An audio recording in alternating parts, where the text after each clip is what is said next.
Hello everyone. Today we are going to discuss a poem written by Donne, and the poem is The Good-Morrow, which was published in 1633.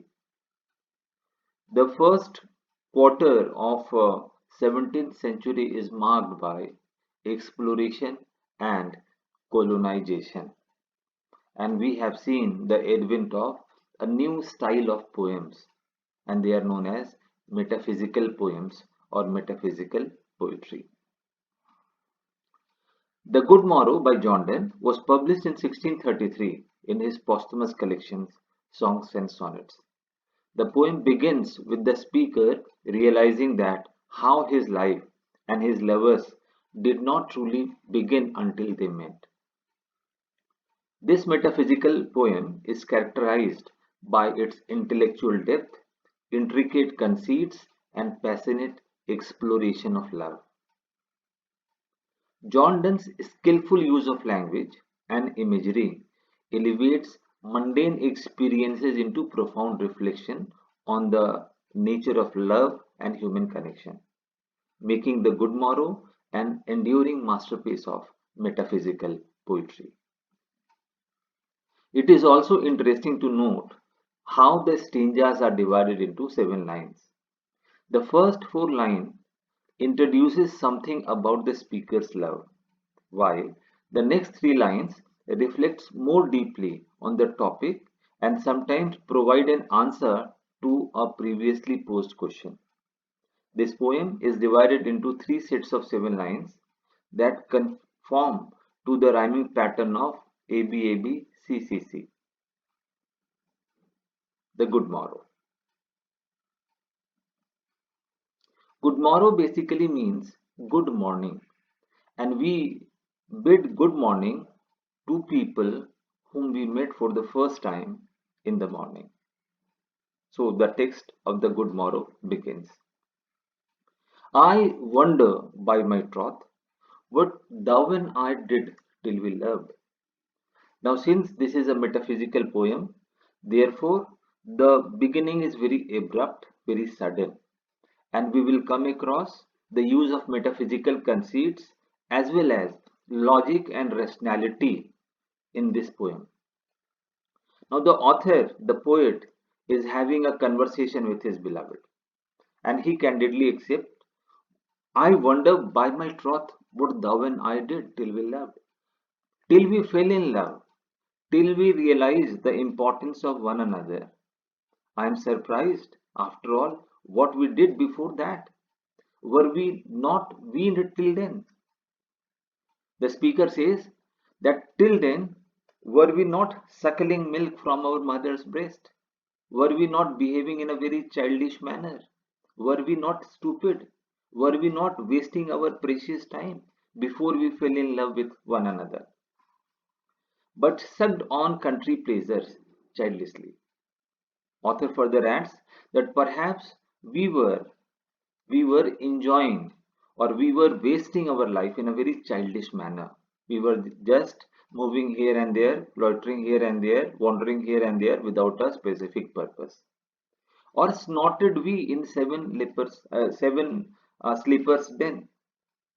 Author says that perhaps before we fell in love with one another, either we were wasting our time in a very childish manner, or we were merely sleeping, just like 7 children slept for almost 200 years in a den.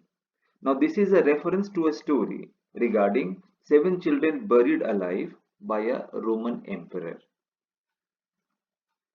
It was so. The author then says that yes, this is the fact. We just wasted our precious life. We wasted our precious time. And now we are realizing our importance because now we are in love. It was so. But this all pleasures fancies we, if ever any beauty I did see, which I desired and got, it was but a dream of thee. Author says that if ever I have thought about a girl, if ever I have thought about a beloved, if ever I have fancied about the beauty of a girl, finally I met, and the girl of my dream is none other than you. Therefore, good morrow to our reawakened soul. Let us bid good morrow to one another, because finally we found out our true partners in love. And now, good morrow to our waking souls. Now, the poet, the author, is bidding good morrow not to their companion, not to their beloved, not to their partners, but to their awakened soul. Why? Because their partners and he himself was a reality even before meeting one another. But now, since their soul has been reawakened, now they have understood the importance of the presence of their partners who are in love. So the author is saying that good morrow to our waking souls, which watch not one another out of fear. Now, for them, the presence of one another does not make them fearful, does not make them apprehensive, but in fact, they are relishing the presence of one another, which watch not one another out of fear. For love, all love of other sides control, and makes one little room and everywhere. Now, author says that since we are in love, therefore we find everything very pleasant, very pleasing. Now, perhaps in one of the poem, S.T. Coleridge has also said that the external world is nothing but the extension of our internal world.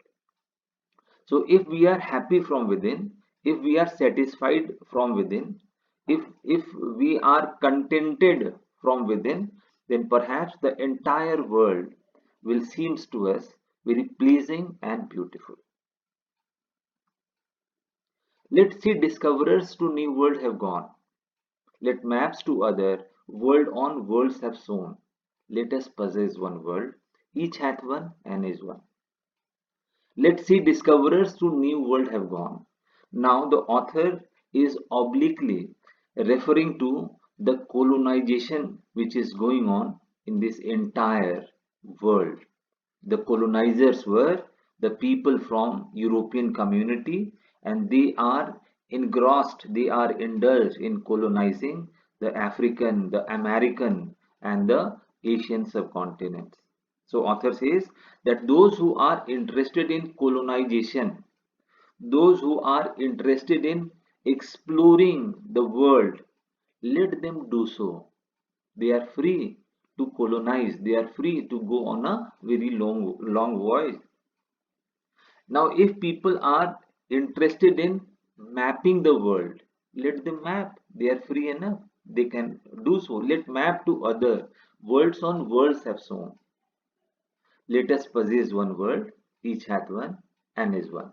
Author says, but as far as we are concerned, we do not want to go on a voyage. We do not want to colonize a world. For me, she is my world, and for her, I am her world. Therefore, we are happy, we are contented in the presence of one another. My face in thine eye, thine in mine appears. Now, the speaker further adds that when we sit face to face, our faces are reflected in the eyes of one another. My face in thine eye, thine in mine appears, and true plain hearts do in the faces rest. Now you are very simple, very straightforward, so am I.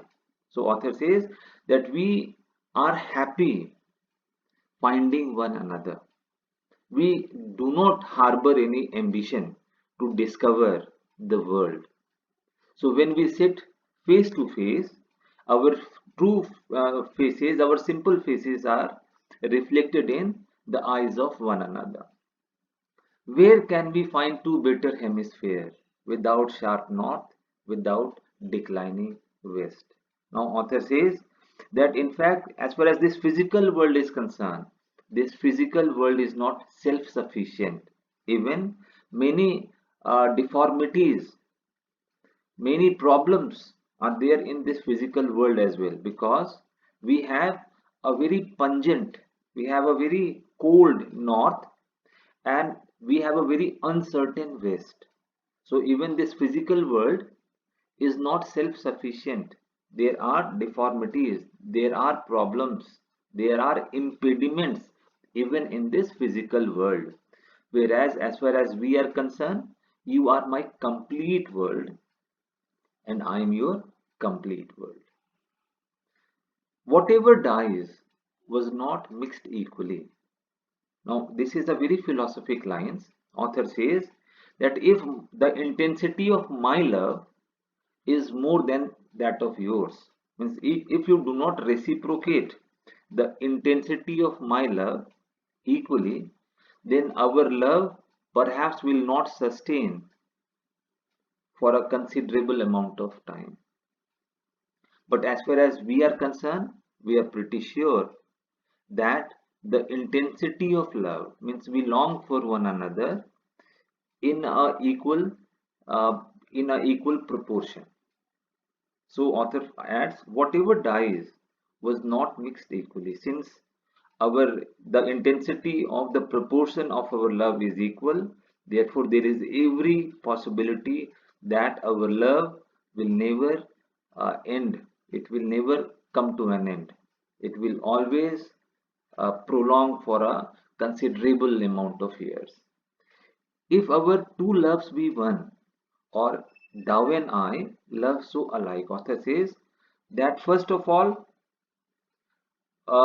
we are not two people, our loves are not two but one, and even if we are two people, the intensity of our love is equal, similar. Alike means similar, that none do slacken and none can die, and therefore our love will be carried by ourselves till eternity, till our death.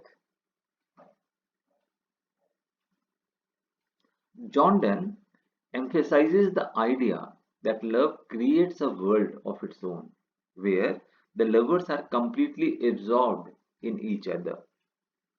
The poem is rich in metaphysical conceits, using complex imagery to convey deep emotional truth.